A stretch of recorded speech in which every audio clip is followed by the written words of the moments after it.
I'm going to show you how to slim fit this short-sleeved shirt, and I'm going to show you how to do it right now.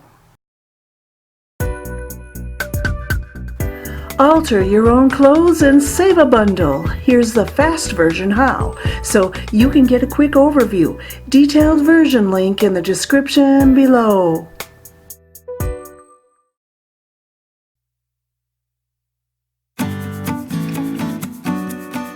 Here's an easy shirt to fix. Inside out you can see the seam is serged and it's one continuous seam through the armpit and the sleeve. That's what makes it easy. There's a lot of different types of seam finishes on dress shirts. Notice how I've already made the chalk marks about how deep I'm going to take this shirt in. He really needs it slimmed up. At the bottom hem, I'll take that apart a little ways, and then later on, after I've done the seam, just put it right on back together again.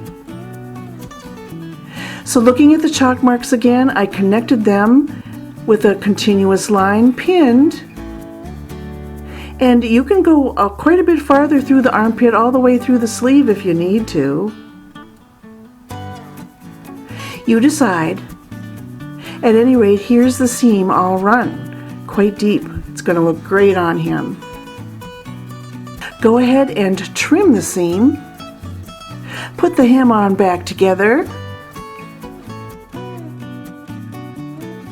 And there it is. You just slimified a dress shirt. Good job. For some of you, this quick version will be enough demonstration to run with. Otherwise, check out the link in the description below for the detailed version.